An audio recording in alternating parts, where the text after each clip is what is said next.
यहाँ पर हम देखते हैं डब्ल्यू डी एम लोको में जो रोटेटिंग मशीन लगी हुई है, इलेक्ट्रिकल रोटेटिंग मशीन, तो उनके बारे में हम चर्चा करते हैं। सबसे पहले रोटेटिंग मशीन है हमारे पास में, वो है ट्रैक्शन अल्टरनेटर। तो सबसे पहली मशीन है हमारे पास में ट्रैक्शन अल्टरनेटर। ये क्या काम करता है?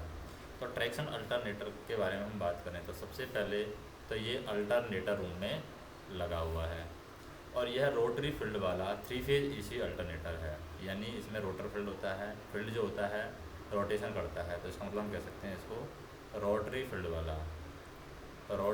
वाला ये 3 फेज एसी अल्टरनेटर है, 3 फेज एसी अल्टरनेटर।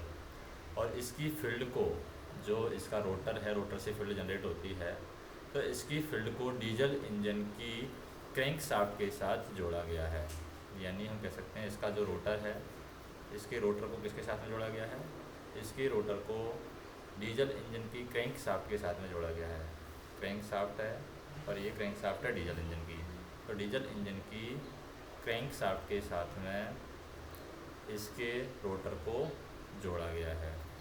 और यह डीजल इंजन के द्वारा प्राप्त यांत्रिक ऊर्जा को विद्युत ऊर्जा में बदलता है, क्योंकि क्रैंकशाफ्ट के साथ जोड़ा गया है। डीजल इंजन से यहाँ पर इसको मिलती है यांत्रिक ऊर्जा, यानी मैकेनिकल ऊर्जा मिलती है। उस मैकेनिकल एनर्जी को ये इलेक्ट्रिकल एनर्जी में कन्वर्ट कर देता है। अब अल्टरनेटर की फील्ड को उत्तेजित करने के लिए सप्लाई कहाँ से मिलती है? और अल्टरनेटर की जो फील्ड है, ये फील्ड है अल्टरनेटर की, तो अल्टरनेटर की फील्ड को हम सप्लाई कहाँ से देते हैं? अल्टरनेटर की फील्ड को सप्लाई देते हैं एक्साइटर से। तो अल्टरनेटर की फील्ड को सप्लाई मिलती है एक्साइटर से, और इसके लिए जो अल्टरनेटर है हमारा, क्योंकि एक्साइटर से सप्लाई इसको देनी है, तो एक्साइटर से सप्लाई जब मिलती है तो अल्टरनेटर पर, यहाँ पर ये जो अल्टरनेटर की फील्ड को सप्लाई मिलती है एक्साइटर से, तो अल्टरनेटर पर 2 स्लिप रिंग यहाँ पर लगी हुई हैं, जिनके द्वारा इन स्लिप रिंग का कनेक्शन हम एक्साइटर के थ्रू करते हैं, ताकि एक्साइटर से अल्टरनेटर की फील्ड को सप्लाई दे सके। तो अल्टरनेटर के आर्मेचर में, यानी हम कह सकते हैं अल्टरनेटर का जो आर्मेचर, स्टेटर के अंदर जो आर्मेचर होता है, तो अल्टरनेटर के आर्मेचर में उत्पन्न विद्युत रेक्टिफायर ब्लॉक में आती है। यानी हम कह सकते हैं कि अल्टरनेटर के आर्मेचर में जो उत्पन्न विद्युत है, क्योंकि यहाँ पर इलेक्ट्रिसिटी जनरेट होगी, एक्साइटर सप्लाई दी जाएगी, तो अल्टरनेटर के आर्मेचर में उत्पन्न विद्युत सप्लाई या इलेक्ट्रिसिटी, तो अल्टरनेटर के आर्मेचर में उत्पन्न विद्युत रेक्टिफायर ब्लॉक में आती है। कहाँ पर आएगी? रेक्टिफायर ब्लॉक में। तो ये रेक्टिफायर ब्लॉक में आएगी। और फिर रेक्टिफायर ब्लॉक का कार्य क्या है? रेक्टिफायर एसी को डीसी में बदलने का काम करता है। तो रेक्टिफायर क्या करेगा? यहाँ पर एसी को डीसी में बदल देगा। और इस डीसी सप्लाई का उपयोग है पावर सर्किट के द्वारा। और ये जो एसी को डीसी में बदला है, इस डीसी सप्लाई का उपयोग है पावर सर्किट के द्वारा हम ट्रैक्शन मोटर को चलाने के लिए करते हैं। तो पावर सर्किट को द्वारा ट्रैक्शन मोटर को चलाने के लिए इसका उपयोग किया जाता है। और फील्ड की अधिकतम गति है, यानी जो फील्ड रोटर से क्रिएट होता है फील्ड, इस फील्ड की अधिकतम गति होती है 400 से 1050 आरपीएम तक इस फील्ड की अधिकतम गति हो सकती है। और लोको में अल्टरनेटर का अधिकतम नो लोड वोल्टेज कितना होता है? लोको में अल्टरनेटर का अधिकतम नो लोड वोल्टेज ये होता है 1130 VAC, यानी कि एसी वोल्टेज होता है 1130। तो हम यहाँ पर देखें,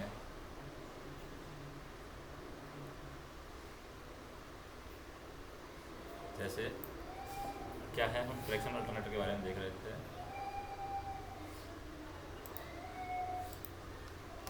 ट्रैक्शन अल्टरनेटर है क्या? तो ट्रैक्शन अल्टरनेटर है, पहली बात तो ये ट्रैक्शन अल्टरनेटर है, ये अल्टरनेटर रूम में लगा हुआ है। कहाँ पर लगा हुआ है? अल्टरनेटर रूम में लगा हुआ है। अल्टरनेटर है, फील्ड है, यानी इसकी रोटर को जो सप्लाई मिलती है वो डीजल इंजन की क्रैंक शाफ्ट से इसको कनेक्ट करते हैं। तो डीजल इंजन के क्रैंक शाफ्ट से साथ में जब जोड़ा जाता है तो डीजल इंजन से प्राप्त मैकेनिकल एनर्जी को ये इलेक्ट्रिकल एनर्जी में कन्वर्ट कर देता है, यानी यांत्रिक ऊर्जा को विद्युत ऊर्जा में कन्वर्ट कर देता है। फिर यांत्रिक ऊर्जा को विद्युत ऊर्जा में कन्वर्ट कर देगा और उसके बाद में अल्टरनेटर की फील्ड है, इसको एक्साइटर से कनेक्ट किया जाता है। एक्साइटर से कनेक्ट करने के लिए यहाँ पर अल्टरनेटर पर 2 स्लिप रिंग होती हैं। तो अल्टरनेटर के आर्मेचर को जो विद्युत सप्लाई है वो रेक्टिफायर ब्लॉक में आती है। रेक्टिफायर ब्लॉक में से एसी को डीसी में बदला जाता है। फिर डीसी सप्लाई को पावर सर्किट के द्वारा ट्रैक्शन मोटर को दिया जाता है और यहाँ पर फील्ड का जो आरपीएम है 400 से 1050 आरपीएम है और नो लोड वोल्टेज है 1130 एसी वोल्टेज है। अब बात करते हैं ऑक्सिलरी जनरेटर के बारे में। ये दूसरा रोटेटिंग मशीन है ऑक्सिलरी जनरेटर। ऑक्सिलरी जनरेटर तो ऑक्सिलरी जनरेटर है ये सेल्फ एक्साइटेड डीसी जनरेटर है, यानी इसको अलग से एक्साइट करने की ज़रूरत नहीं है, ये सेल्फ एक्साइटेड है। और किस टाइप का है, ये डीसी जनरेटर है, डीसी जनरेटर। और यह जनरेटर रूम में इंजन लेफ्ट साइड में लगा हुआ है। कहाँ पर लगा हुआ है, ये जनरेटर रूम में लगा हुआ है और इंजन के लेफ़्ट साइड में लगा हुआ है, इंजन लेफ़्ट साइड। अब ऑक्सिलरी जनरेटर के काम क्या क्या हैं। ऑक्सिलरी जनरेटर का पहला काम है बैटरी को चार्ज करना, ये इसका पहला काम है। दूसरा काम क्या है, एक्साइटर की फील्ड को उत्तेजित करना, एक्साइटर की फील्ड को सप्लाई देना या एक्साइटर की फील्ड को उत्तेजित करना दूसरा काम है। तीसरा काम है कंट्रोल सर्किट को सप्लाई देना, कंट्रोल सर्किट को भी सप्लाई देता है। चौथा काम है fuel pump motor, crank case exhauster motor, CCM, CYM and ECC, इनको सप्लाई देना। और लाइटिंग सर्किट को भी सप्लाई ये देता है, लाइटिंग सर्किट को सप्लाई देना, लाइटिंग सर्किट को सप्लाई देना इसका काम है।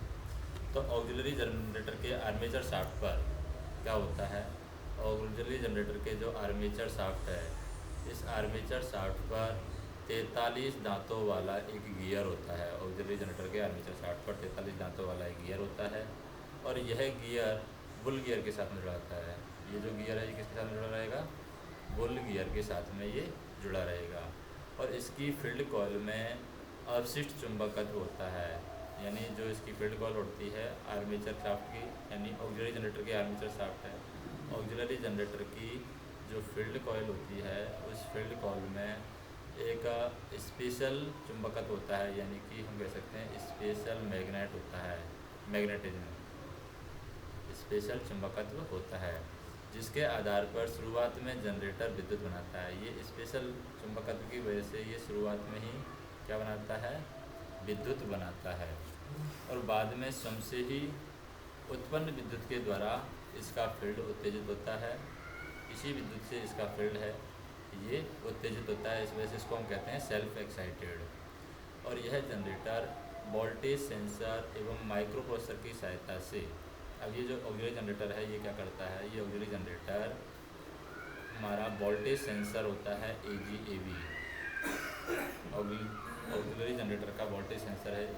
तो ऑक्सिलरी जनरेटर वोल्टेज सेंसर एवं माइक्रो प्रोसेसर की सहायता से, माइक्रो प्रोसेसर इन दोनों की सहायता से लगातार कितनी सप्लाई देता है, ये लगातार 72 ± 1 वोल्ट DC सप्लाई ये उत्पन्न करता है। ऑक्सिलरी जनरेटर के लिए दोनों कंट्रोल स्टैंड फ्रंट पैनल पर auxiliary generator fuel indication lamp लगा हुआ है। तो ये auxiliary generator fuel indication lamp है, ये दोनों कंट्रोल स्टैंड पर लगा हुआ है। और क्यों लगा हुआ है ये ऑक्सिलरी जनरेटर के लिए लगा हुआ है। ऑक्सिलरी जनरेटर के लिए दोनों कंट्रोल स्टैंड पर auxiliary generator fuel indication lamp लगाया गया है। ऑक्सिलरी जनरेटर के कार्य न करने पर ये लैंप जलता है। ये लैंप कब जलेगा, जब ऑक्सिलरी जनरेटर कार्य नहीं कर रहा है। अगर कार्य कर रहा है तो बुझा रहेगा, लेकिन ऑक्सिलरी जनरेटर कार्य नहीं कर रहा है तो ये लैंप जलता है। और ऑक्सिलरी जनरेटर के कार्य करने पर ये AGFL लैंप है, auxiliary generator failure indication lamp है। ये auxiliary generator failure indication lamp है। ये बुझा रहता है जब ऑक्सिलरी जनरेटर काम करता है, लेकिन जब ऑक्सिलरी जनरेटर काम नहीं करता है तब ये लैंप जलता है। और ऑक्सिलरी जनरेटर के फील्ड की सुरक्षा के लिए, ऑक्सिलरी जनरेटर का जो फील्ड है उस फील्ड की सेफ्टी के लिए यहाँ पर लगाया गया है, फ्रंट पैनल पर एक ऑक्सिलरी जनरेटर फील्ड ब्रेकर लगाया गया। ऑक्सिलरी जनरेटर फील्ड ब्रेकर, ये ऑक्सिलरी जनरेटर की फील्ड की प्रोटेक्शन के लिए लगाया गया है। और ऑक्सिलरी जनरेटर फील्ड ब्रेकर है, ये लगाया गया है फ्रंट पैनल पर, फ्रंट पैनल पर। इंजन क्रैंकिंग के लिए ऑक्सिलरी जनरेटर का उपयोग मोटर की तरह करने हेतु हम AGPR रिले लगाई गई है। तो यहाँ पर एक AGPR रिले भी लगाई गई है। ये AGPR रिले क्यों लगाई गई है? ताकि इंजन क्रैंकिंग के समय, जब इंजन क्रैंकिंग कर रहा है तो इंजन क्रैंकिंग के समय ऑक्सिलरी जनरेटर को हम किस तरीके से काम ले सकें, मोटर की तरह काम ले सके, उसके लिए यहाँ पर AGPR रिले लगाई गई है। अब तीसरी जो रोटेटिंग मशीन है वो है हमारे पास में एक्साइटर जनरेटर। तीसरी है एक्साइटर जनरेटर। Exciter generator. अब एक्साइटर जनरेटर का क्या काम है? यह सेपरेटली एक्साइटेड DC जनरेटर है। क्या है ये? Separately excited DC generator. तो सेपरेटली एक्साइटेड DC जनरेटर है जो अल्टरनेटर रूम में लगा हुआ है। कहाँ पर लगा हुआ है सेपरेटली एक्साइटेड DC जनरेटर? ये अल्टरनेटर रूम में लगा हुआ है और इसका कार्य है अल्टरनेटर की फील्ड को उत्तेजित करना। क्या काम है एक्साइटर जनरेटर का काम? अल्टरनेटर की जो फील्ड है उस अल्टरनेटर की फील्ड को उत्तेजित करना इसका काम है। एक्साइटर जनरेटर के आर्मेचर शाफ्ट पर, इसका जो आर्मेचर शाफ्ट है, इस आर्मेचर शाफ्ट पर 43 दांतों वाला एक गियर लगा होता है। और ये गियर किससे जुड़ा होता है? ये गियर हमारा बुल गियर से जुड़ा रहता है। एक्साइटर की फील्ड को सप्लाई ऑक्सिलरी जनरेटर या बैटरी के द्वारा मिलती है। तो एक्साइटर जनरेटर का जो फील्ड है, इस फील्ड को सप्लाई कहाँ से मिलती है? या तो ऑक्सिलरी जनरेटर से मिलेगी या फिर इसको सप्लाई मिलेगी बैटरी से। तो एक्साइटर जनरेटर है, उसकी फील्ड को सप्लाई या तो ऑक्सिलरी जनरेटर्स के द्वारा या बैटरी के द्वारा इसके एक्साइटर जनरेटर है उसके फील्ड को उत्तेजित किया जाता है। और बनावट के दृष्टिकोण से एक्साइटर और ऑक्सिलरी जनरेटर हमारे एक जैसे ही हैं। एक्साइटर जनरेटर के कार्य न करने पर, अगर हमारा एक्साइटर जनरेटर अगर कार्य नहीं करेगा, एक्साइटर जनरेटर अगर ये मान लीजिए किसी कारणवश से कार्य नहीं करता है तो इसके कार्य नहीं करने पर ट्रैक्शन अल्टरनेटर का आउटपुट नहीं मिलेगा। किसका आउटपुट नहीं मिलेगा? ट्रैक्शन अल्टरनेटर का आउटपुट नहीं मिलेगा। इंजन क्रैंकिंग के समय एक्साइटर जनरेटर का उपयोग मोटर की तरह करने के लिए, तो इंजन जब क्रैंक कर रहा है तो इंजन क्रैंकिंग के समय एक्साइटर जनरेटर का उपयोग अगर हमें मोटर की तरह करना है, कब? जब इंजन क्रैंकिंग की प्रोसेस चल रही है, इंजन क्रैंकिंग के समय। तो इंजन क्रैंकिंग के समय एक्साइटर जनरेटर का उपयोग मोटर की तरह करने के लिए यहाँ पर एक रिले लगाई गई है जिसे बोलते हैं EXPR रिले लगाई गई है। फिर चौथा हमारे पास में रोटेटिंग मशीन आती है, वो है ट्रैक्शन मोटर। ये चौथी मशीन है rotating machine, traction motor. Traction motor तो प्रत्येक एक्सल पर एक लगी हुई है, तो कुल हम कह सकते हैं 6 DC सीरीज मोटर लोको के अंडर ट्रक में लगाई गई है। 6 DC सीरीज मोटर लगाई गई हैं लोको के अंडर ट्रक में। ट्रैक्शन मोटर का कार्य है क्या? जनरेटर से प्राप्त इलेक्ट्रिकल को लोकोमोटिव के चक्कों को घुमाने के लिए इसको मैकेनिकल में बदलना। और मोटर का काम है इलेक्ट्रिकल को मैकेनिकल में बदलना, यानी जनरेटर से प्राप्त इलेक्ट्रिकल सप्लाई को लोकोमोटिव के चक्कों को घुमाने के लिए मैकेनिकल में बदलना। ताकि लोकोमोटिव के चक्कों को घुमाया जा सके। तो प्रत्येक एक्सल पर ट्रैक्शन मोटर हंग नोज सस्पेंडेड की स्थिति में लगी है। यानी हम कह सकते हैं 6 एक्सल होते हैं, तो प्रत्येक एक्सल पर एक ट्रैक्शन मोटर लगी हुई है और ये हंग नोज सस्पेंडेड स्थिति में लगी है, लटकी हुई नोज सस्पेंडेड स्थिति में ये लगी हुई है। ट्रैक्शन के समय वीकेटी की मोटरिंग पोजीशन में ट्रैक्शन मोटर की फील्ड और आर्मेचर सीरीज में जुड़ जाते हैं। क्या होता है ट्रैक्शन के समय? क्या होता है ट्रैक्शन के समय जब हमारा वीकेटी वी जो लोअर ट्रैक्शन स्विच है वीकेटी, जब ये वीकेटी की पोजीशन मोटरिंग होती है ट्रैक्शन के समय, तो वीकेटी की पोजीशन मोटरिंग पोजीशन में होने पर ट्रैक्शन मोटर की फील्ड का ट्रैक्शन मोटर की जो फील्ड है वो किससे जुड़ जाती है? आर्मेचर में जुड़ जाते हैं। ट्रैक्शन मोटर की फील्ड और आर्मेचर यहाँ पर जुड़ जाते हैं। तथा डायनेमिक ब्रेकिंग के समय, जैसे ये वीकेटी है हमारा डायनेमिक ब्रेकिंग में है, मोटरिंग की जगह ब्रेकिंग है, तो डायनेमिक ब्रेकिंग। तो डायनेमिक ब्रेकिंग के समय ट्रैक्शन मोटर की फील्ड की सीरीज है, ट्रैक्शन मोटर की फील्ड की सीरीज वो आर्मेचर से अलग हो जाती है। आर्मेचर से क्या हो जाएगी? अलग हो जाएगी डायनेमिक ब्रेकिंग से में। तो ट्रैक्शन मोटर के आर्मेचर शाफ्ट पर 18 दांतों वाला पिनियन गियर लगा है। तो ट्रैक्शन मोटर का जो आर्मेचर शाफ्ट है, आर्मेचर शाफ्ट, ट्रैक्शन मोटर के आर्मेचर शाफ्ट, तो ट्रैक्शन मोटर के आर्मेचर शाफ्ट पर 18 दांतों वाला यानी 18 टीथ वाला पिनियन गियर लगा है। पिनियन गियर जो कि 74 दांतों वाले एक्सल गियर से जुड़ा होता है। अब ये पिनियन गियर है ट्रैक्शन मोटर के 18 दांतों वाला होता है, ये 74 दांतों वाले इससे आर्मी एक्सल गियर से जुड़ा रहता है। ये एक्सल गियर से तो 18 दांत 74 दांतों से जुड़े रहते हैं। 18 यानी एक के लिए 4 हो गया। तो 18 दांतें हैं 74 दांतें वाले एक्सल गियर से जुड़ा रहता है। ट्रैक्शन मोटर को विद्युत सप्लाई मिलने पर, जैसे ट्रैक्शन मोटर को विद्युत सप्लाई मिलेगी यानी इलेक्ट्रिकल मिलेगी, इलेक्ट्रिसिटी मिलेगी, तो ट्रैक्शन मोटर को विद्युत सप्लाई मिलने पर क्या होता है? इसका आर्मेचर घूमता है, आर्मेचर घूमेगा और साथ ही साथ इसका एक्सल भी घूमेगा, एक्सल भी घूमेगा और लोकोमोटिव चलने लगेगा। डायनेमिक ब्रेकिंग के समय क्या होता है? जैसे डायनेमिक ब्रेकिंग के समय ट्रैक्शन मोटर है जनरेटर की तरह कार्य करती है। डायनेमिक ब्रेकिंग के समय, तो डायनेमिक ब्रेकिंग के समय ट्रैक्शन मोटर हमारी जनरेटर की तरह काम करती है।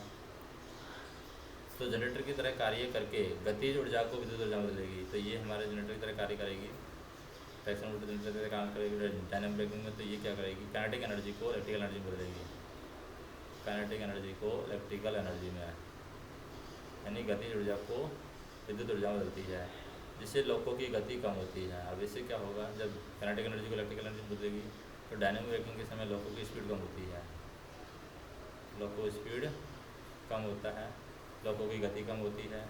ट्रैक्शन मोटर 1, 2, 3 को ठंडा करने के लिए FTTM लगाया गया है। FTTM क्यों लगाया गया है? ट्रैक्शन मोटर 1, 2, 3 को ठंडा करने के लिए, ट्रैक्शन मोटर 1, 2, 3 को ठंडा करने के लिए। और ट्रैक्शन मोटर 4, 5, 6 को ठंडा करने के लिए क्या लगाया गया है? RTTM। ये ट्रैक्शन मोटर 4, 5, 6 को ठंडा करने के लिए लगाया गया है। फिर है ट्रैक्शन मोटर में अर्थ फॉल्ट आने पर टांगी के द्वारा पावर ग्राउंड मैसेज के साथ आता है। अगर ट्रैक्शन मोटर में अर्थ फॉल्ट आता है तो भी ट्रैक्शन मोटर में अर्थ फॉल्ट, तो ट्रैक्शन मोटर में अर्थ फॉल्ट आने पर टांगी के द्वारा पावर ग्राउंड मैसेज के साथ आता है। टांगी के द्वारा पावर ग्राउंड मैसेज के साथ आता है, पावर ग्राउंड। तो ट्रैक्शन मोटर में अर्थ फॉल्ट आने पर टांगी के द्वारा पावर ग्राउंड मैसेज के साथ आता है। फिर हम देखें कि जो MEP 660 कंप्यूटर लगा हुआ है, इसमें वर्जन 2 लोको में, वर्जन 2 लोको में ट्रैक्शन मोटर में खराबी आने पर उसे आइसोलेट करने के लिए अगर ट्रैक्शन मोटर में खराबी आ गई है तो उस ट्रैक्शन मोटर को आइसोलेट करने के लिए फ्रंट पैनल में 6 टॉगल स्विच दिए गए हैं। फ्रंट पैनल में 6 टॉगल स्विच लगाए गए हैं और MEP660 वर्जन 3 लोको में ट्रैक्शन मोटर को आइसोलेट करने की सुविधा जो है वो डिस्प्ले पर ही दी गई है। वहाँ पर टॉगल स्विच को ऑपरेट करने की ज़रूरत नहीं है। ट्रैक्शन मोटर को आइसोलेट करने की सुविधा डिस्प्ले पर दी गई है। ट्रैक्शन मोटर में जाने वाले करंट की मात्रा देखने के लिए प्रत्येक कंट्रोल स्टैंड पर लोड मीटर लगा हुआ है। तो लोड मीटर क्यों लगा हुआ है? लोड मीटर इसलिए लगाया गया है क्योंकि ट्रैक्शन मोटर में जाने वाली करंट की वैल्यू को हम देख सकें, की वैल्यू देखने के लिए। तो ट्रैक्शन मोटर में जाने वाली करंट की वैल्यू को देखने के लिए प्रत्येक कंट्रोल स्टैंड पर लोड मीटर लगाया हुआ है। फिर हम देखते हैं फ्यूल पंप मोटर। क्या है fuel pump motor?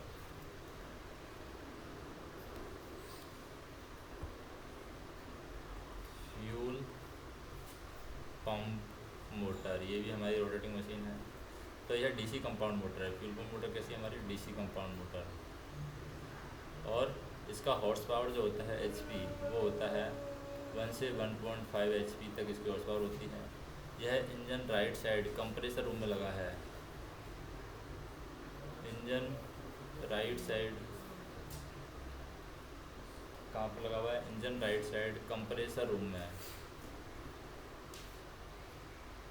Compressor room में तो engine right side compressor room में लगा है।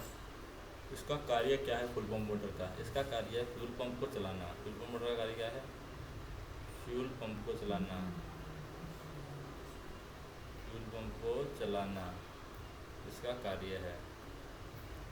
और शुरू में फ्यूल पंप मोटर को सप्लाई बैटरी के द्वारा, तो फ्यूल पंप मोटर को सप्लाई ये शुरू में किसके द्वारा मिलती है? बैटरी के द्वारा मिलती है। तथा इंजन स्टार्ट होने के बाद में इसको सप्लाई मिलती है ऑक्सिलरी जनरेटर के द्वारा। इस मोटर के आर्मेचर शाफ्ट पर फ्यूल पंप लगाया गया है।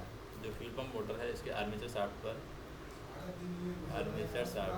तो इसके आर्मेचर शाफ्ट पर फ्यूल पंप लगाया गया है। फ्यूल पंप मोटर के आर्मेचर शाफ्ट पर फ्यूल पंप लगाया गया है। इसको ओवर करंट से बचाने के लिए फ्रंट पैनल पर फ्यूल पंप ब्रेकर लगाया गया है। तो इस फ्यूल पंप को ओवर करंट से बचाने के लिए फ्यूल पंप ब्रेकर ये लगाया गया है। तो फ्यूल पंप को ओवर करंट से बचाने के लिए फ्यूल पंप ब्रेकर लगाया गया है।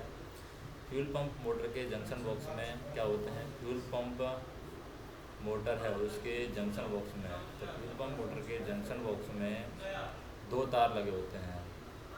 और 2 तार कौन कौन से हैं? 71 एंड 4 ये 2 तार लगे होते हैं।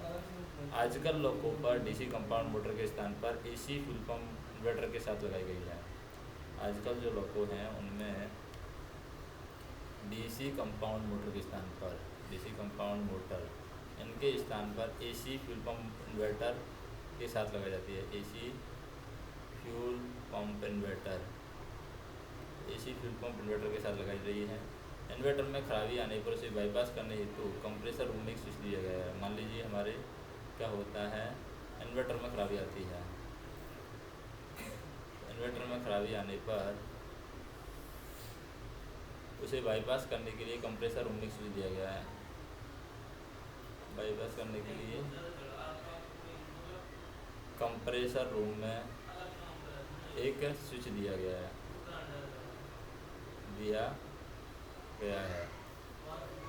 अब है क्रैंक केस मोटर पर संक्षिप्त टिप्पणी। यानी कि क्रैंक केस मोटर भी एक रोटेटिंग मशीन है। तो crank case motor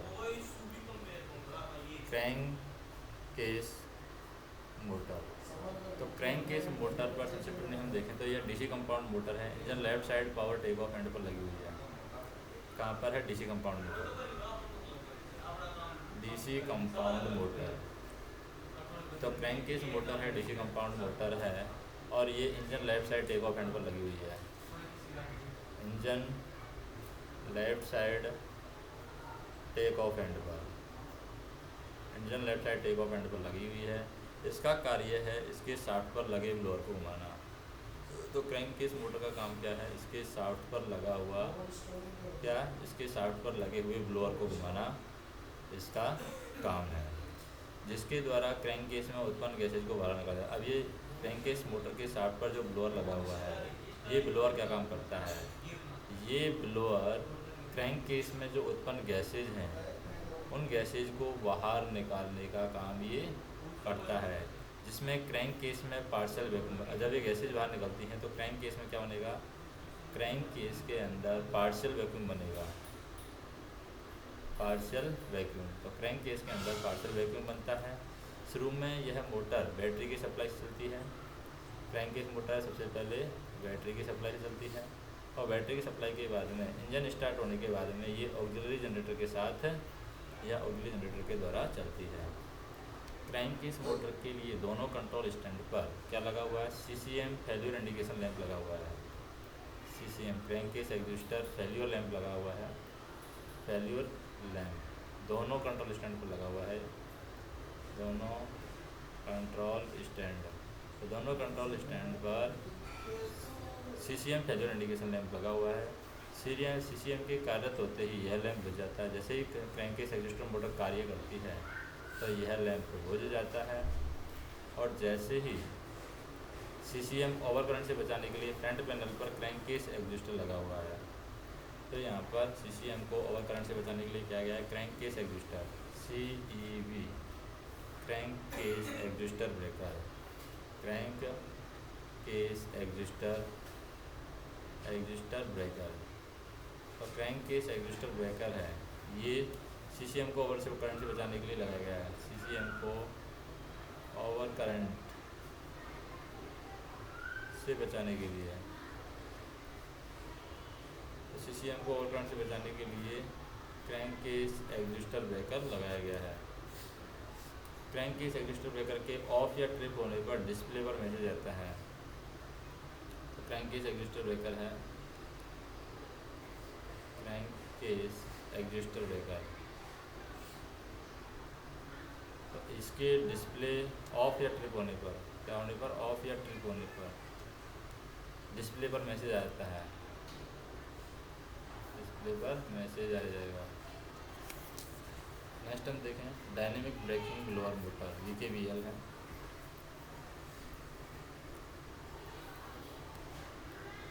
VKBL dynamic braking blower motor, dynamic braking blower motor, तो यह DC सीरीज मोटर लोको के नोज कंपार्टमेंट में लगी हुई है। कैसी मोटर है ये, DC सीरीज मोटर है, और कहाँ पर लगी हुई है, ये लोको के नोज कंपार्टमेंट में लगी हुई है, जिसके द्वारा उसके शाफ्ट पर लगे ब्लोअर को चलाया जाता है। अब डायनेमिक ब्रेकिंग ब्लोअर मोटर को के द्वारा क्या चलाया जाता है, ये DC सीरीज मोटर है, और DC सीरीज मोटर के शाफ्ट पर क्या लगा हुआ है, इसके शाफ्ट पर लगे हुए ब्लोअर को चलाया जाता है। तो डायनेमिक ब्रेकिंग ब्लोअर मोटर होगी जिसके द्वारा इसके शाफ्ट पर लगे हुए ब्लोअर को चलाया जाता है, जो डायनेमिक ब्रेकिंग के समय डायनेमिक ब्रेकिंग गियर्स को ठंडा करता है। अब ये ब्लोअर क्या करता है, ये डायनेमिक ब्रेकिंग के समय है, डायनेमिक ब्रेकिंग, तो ये ब्लोअर डायनेमिक ब्रेकिंग के समय डायनेमिक ब्रेकिंग गियर्स को ठंडा करता है, dynamic braking gears, dynamic braking gears. तो डायनेमिक ब्रेकिंग के समय डायनेमिक ब्रेकिंग गियर्स को ठंडा करता है। डायनेमिक ब्रेकिंग के समय ट्रैक्शन मोटर से उत्पन्न जनरेटर करंट को डायनेमिक ग्रिड्स द्वारा ऊष्मा ऊर्जा में बदला जाता है। तो हम कह सकते हैं कि डायनेमिक ब्रेकिंग के समय ट्रैक्शन मोटर से उत्पन्न, डायनेमिक ब्रेकिंग के समय क्या होगा, डायनेमिक ब्रेकिंग के समय ट्रैक्शन मोटर से उत्पन्न जनरेटेड करंट को, ट्रैक्शन मोटर से उत्पन्न जनरेटेड करंट को VKBL चलती है। तो डायनेमिक ब्रेकिंग के समय ट्रैक्शन मोटर से उत्पन्न जो ऊर्जा है, तो जनरेटेड करंट है, उसी से जनरेटेड करंट से ही VKBL चलती है, जनरेटेड करंट, तो जनरेटेड करंट से ही VKBL चलती है। तो हम कह सकते हैं डायनेमिक ब्रेकिंग के समय ट्रैक्शन मोटर से उत्पन्न जनरेटेड करंट को डायनेमिक ब्रेकिंग गियर्स के द्वारा ऊष्मा ऊर्जा में बदला जाता है। तो डायनेमिक ब्रेकिंग गियर्स होती है, डायनेमिक ब्रेकिंग गियर्स के द्वारा ट्रैक्शन मोटर में से उत्पन्न जनरेटेड करंट को ऊष्मा बोला जाता है, और ट्रैक्शन मोटर में उत्पन्न जनरेटेड करंट को BKVL से चलती है, जिससे ब्रेकिंग गियर्स को क्या किया जाता है, इससे ब्रेकिंग गियर्स को ठंडा किया जाता है। क्या करते हैं हम इसको, ब्रेकिंग गियर्स को ठंडा करते हैं। तो BKVL के कार्य नहीं करने पर डायनेमिक ब्रेकिंग का प्रयोग वर्जित है। अगर हमारा BKVL कार्य नहीं कर रहा है, तो BKVL कार्य नहीं करेगा तो हमें डायनेमिक ब्रेकिंग का यूज हमें नहीं करना है। तो आजकल के लोगों पर हम देखें roof mounted BKVL nose room में लगाए जा रहे हैं। कौन से, रूफ माउंटेड BKVL, ये कहाँ पर लगाए जा रहे हैं, नोज रूम में आजकल, या नोज कंपार्टमेंट में, नोज रूम में लगाए जा रहे हैं। अब देखते हैं ECC असेंबली, ये भी एक रोटेटिंग मशीन है। ECC assembly, ECC assembly, ECC assembly क्या है। ECC असेंबली हम देखें, यह असेंबली रेडिएटर रूम में लगी हुई है। ECC असेंबली कहाँ पर लगी हुई है, रेडिएटर रूम में। तो ये ECC असेंबली रेडिएटर रूम में लगी है। इसमें हेजो एडी करंट के सिद्धांत पर कार्य करती है। ये क्या है, रेडिएटर रूम में लगी हुई है ECC असेंबली, एडी करंट के सिद्धांत पर ये काम करती है। और वाटर कूलिंग सिस्टम के पानी को ठंडा करने के लिए यहाँ पर वाटर कूलिंग सिस्टम होता है, वाटर कूलिंग सिस्टम। तो वाटर कूलिंग सिस्टम के पानी को ठंडा करने के लिए लगी हुई है। अब जैसे यहाँ पर हम देखें वाटर कूलिंग सिस्टम है, तो वाटर कूलिंग सिस्टम के पानी के तापक्रम के अनुसार, वाटर कूलिंग सिस्टम है, वाटर कूलिंग सिस्टम के पानी के तापक्रम के अनुसार यहाँ पर ये चेंज होती है। तो वाटर कूलिंग सिस्टम के पानी को ठंडा करने के लिए, वाटर कूलिंग सिस्टम का जो पानी है उस पानी को ठंडा करने के लिए यहाँ पर क्या लगाए गए हैं, रेडिएटर फैन लगाए गए हैं, रेडिएटर फैन यहाँ पर लगाए गए हैं। और जिसे गति देने के लिए यहाँ पर क्या लगाया गया है, इसको रेडिएटर फैन को गति देने का काम है ECC का। ECC असेंबली है, ये रेडिएटर फैन को गति देने का काम करती है। इसमें क्या होता है, ECC के अंदर इनर ड्रम होता है और आउटर ड्रम होता है, आउटर ड्रम। तो ECC में इनर ड्रम होता है, आउटर ड्रम होते हैं। आउटर ड्रम को एक्सटेंशन शाफ्ट नंबर 2 से जोड़ा गया है। तो ये आउटर ड्रम है, इस आउटर ड्रम को हम जोड़ते हैं extension shaft number 2, extension shaft number 2 से जोड़ते हैं। और इनर ड्रम को राइट एंगल गियर बॉक्स से जोड़ा जाता है। किससे जोड़ा जाता है, राइट एंगल गियर बॉक्स। तो इनर ड्रम को राइट एंगल गियर बॉक्स से जोड़ा जाता है और आउटर ड्रम को एक्सटेंशन शाफ्ट नंबर 2 से जोड़ा जाता है। Outer drum main crank shaft के साथ लगातार घूमता है। आउटर ड्रम किसके साथ में घूमता है, मेन क्रैंक शाफ्ट के साथ में, मेन क्रैंक शाफ्ट। तो मेन क्रैंक शाफ्ट के साथ में ये आउटर ड्रम है, लगातार घूमता है। और इनर और आउटर ड्रम में थोड़ा सा गैप होता है। इनर ड्रम में ECC कॉइल लगी होती है। ECC कॉइल कहाँ पर लगी होती है, इनर ड्रम में लगी होती है ECC कॉइल।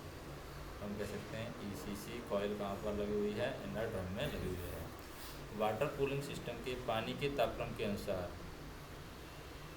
क्या होता है, वाटर कूलिंग सिस्टम जो है हमारा वाटर कूलिंग सिस्टम, तो वाटर कूलिंग सिस्टम का जो पानी का टेम्परेचर है उसी के अनुसार EWT के द्वारा रेडिएटर फैन कॉन्ट्रैक्टर पिकअप होते हैं। EWT के द्वारा R1 कॉन्ट्रैक्टर या फिर R2 contractor, radiator fan contractor है, ये पिकअप होकर के क्या करते हैं, ऑक्सिलरी जनरेटर की सप्लाई, यदि पिकअप होते हैं तो ऑक्सिलरी जनरेटर की सप्लाई है वो जाती है ECC को। तो ऑक्सिलरी जनरेटर की सप्लाई ECC को जाती है। ECC में उत्पन्न एडी करंट के द्वारा इनर ड्रम भी आउटर ड्रम के साथ जुड़ने लगता है। तो ECC में क्या होता है, ECC में उत्पन्न हुई एडी करंट के द्वारा जो इनर ड्रम है और जो आउटर ड्रम है वो आपस में जुड़ जाते हैं। तो इनर ड्रम आउटर ड्रम, तो इनर ड्रम आउटर ड्रम के साथ में जुड़ जाता है। तो एडी करंट के द्वारा इनर ड्रम भी आउटर ड्रम के साथ घूमने लगता है और राइट एंगल गियर बॉक्स के माध्यम से, और क्या होता है, राइट एंगल गियर बॉक्स, तो राइट एंगल गियर बॉक्स के माध्यम से रेडिएटर फैन कार्य करने लगता है। तो राइट एंगल गियर बॉक्स के माध्यम से रेडिएटर फैन कार्य करने लगता है, रेडिएटर फैन। और जिससे कूलिंग वाटर सिस्टम का पानी ठंडा हो जाता है। क्या हो जाता है, cooling water system, cooling water system का पानी ठंडा हो जाता है, ठंडा हो जाता है। इसके जंक्शन बॉक्स में 2 तार होते हैं जो ठीक प्रकार से लगे होने चाहिए। तो इसका जो जंक्शन बॉक्स है, उस जंक्शन बॉक्स में 2 तार होते हैं और ये दोनों वायर हैं ठीक तरीके से लगे होने चाहिए। अब बात करते हैं हम साइक्लोनिक मोटर की। कौन सी मोटर है, साइक्लोनिक मोटर। ये भी हमारी एक तरीके से रोटेटिंग मोटर है, साइक्लोनिक मोटर। साइक्लोनिक मोटर, अब साइक्लोनिक मोटर है, 2 साइक्लोनिक मोटर एक्सल नंबर 6 के पास अंडर ट्रक में लगी हुई है। कहाँ पर लगी हुई है, एक्सल नंबर 6 के पास अंडर ट्रक में। तो एक्सल नंबर 6 के पास अंडर ट्रक में 2 साइक्लोनिक मोटर लगी हुई है। मोटर के शाफ्ट पर लगे ब्लोअर साइक्लोनिक फिल्टर की डर्ट को डर्ट कलेक्टर से खींचकर वातावरण में फेंकते हैं। तो यहाँ पर इस मोटर की शाफ्ट पर, साइक्लोनिक मोटर है, इसकी शाफ्ट पर क्या लगा हुआ है, इसकी शाफ्ट पर लगा हुआ है ब्लोअर। और ये ब्लोअर क्या काम करता है, साइक्लोनिक फिल्टर जो है, साइक्लोनिक फिल्टर, इस साइक्लोनिक फिल्टर की डर्ट को डर्ट कलेक्टर से खींचकर, ये डर्ट को कहाँ से खींचेगा, ये डर्ट कलेक्टर से खींचेगा और डर्ट कलेक्टर से खींच करके इन्वायरमेंट में फेंक देता है, यानी कि वातावरण में फेंक देता है।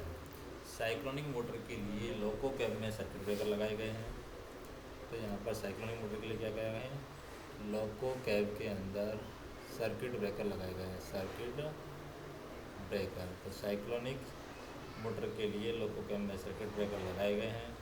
साइक्लोनिक मोटर बैटरी और ऑक्सिलरी जनरेटर की सप्लाई चलती है, कैसे चलती है, ये बैटरी से भी चलती है और ऑक्सिलरी जनरेटर उससे भी ये चलती है, ऑक्सिलरी जनरेटर और बैटरी दोनों से चलती है साइक्लोनिक मोटर। इसका इंडिकेशन लैंप लोको कैब में लगा है। साइक्लोनिक मोटर का जो इंडिकेशन लैंप है, इंडिकेशन लैंप ये कहाँ पर लगा हुआ है, ये लोको कैब में लगा हुआ है। अधिकतर लोको पर थ्रोटल के द्वारा नॉच लेने पर या सर्किट ब्रेकर ऑन रहने पर साइक्लोनिक मोटर काम करती है। ज़्यादातर जो लोके हैं उनमें अगर थ्रोटल के द्वारा अगर नॉच लेते हैं तब भी साइक्लोनिक मोटर काम करती है, और सर्किट ब्रेकर ऑन है, सर्किट ब्रेकर ऑन है तब भी साइक्लोनिक मोटर काम करती है। इसके कार्य नहीं करने पर पावर कंट्रोलर को सूचित करना चाहिए। अगर साइक्लोनिक मोटर कार्य नहीं करती है तो हमें पावर कंट्रोलर को सूचित करना चाहिए। हम पावर कंट्रोलर को सूचित करेंगे। आजकल कुछ लोगों में 2 एडिशनल यानी कि अतिरिक्त साइक्लोनिक फ़िल्टर और साइक्लोनिक मोटर अल्टरनेटर रूम के दोनों तरफ भी लगाई गई हैं। कौन कौन सी चीज़, cyclonic filter, cyclonic filter and cyclonic motor, cyclonic motor alternator room के दोनों तरफ लगाई गई है। अल्टरनेटर रूम के दोनों तरफ लगाई गई हैं, दोनों तरफ लगाई गई हैं।